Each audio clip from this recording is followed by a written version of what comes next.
The situation is equally critical in Sofia during this early afternoon of November 7th. The muffled and ominous thuds of artillery fire echo from Sливница, and the capital is buzzing with rumors of approaching Serbian troops.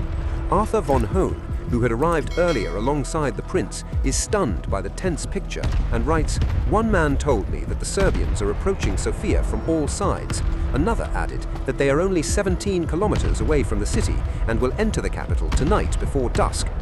Сърбите се приближават от всички страни към София! A third told me that Dedo Tsenkov and his associates are agitating among the terrified populace to drive out the prince, who is to blame for everything, and that exiling the prince is not only the wish of our liberator, Russia, but the desire of all the other great powers as well. The city streets were packed with people, the shops shuttered.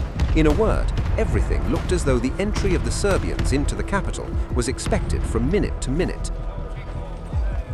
Meanwhile, diplomatic representatives of the great powers assemble at the Union Club, drafting and delivering an official note to the government.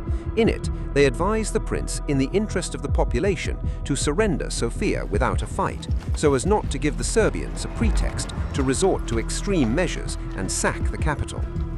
The Russian Minister Plenipotentiary Alexander Koyander is also highly active, anticipating an inevitable Bulgarian defeat and the entry of the Serbians into Sofia. It is at his urgent insistence that Metropolitan Clement and Dragan Tsankov convene a meeting of their followers at the metropolis to plead with the Russian Emperor for salvation. Everywhere one could see only inconsolable faces and utter despair, von Hohn would later recall.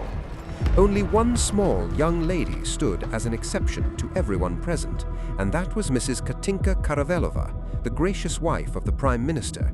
She alone remained unshakable and refused to believe the false rumors being spread throughout the city by certain individuals. She told me, "Do not be afraid, sir." Аз ви уверявам, че е невъзможно сърбите да победят българските юнаци. And since it is impossible, it simply will not happen. Rest easy and do not listen to these foolish rumors. You will see for yourself in a few hours that I am speaking the truth. I listened to the words of Mrs. Katinka Karavelova with great astonishment, but to my shame, I must admit that I too was infected by the panic and refused to believe her words. It was rightly said afterward that on November 7th, Mrs. Katinka Karavelova was the only true man among the capital's population.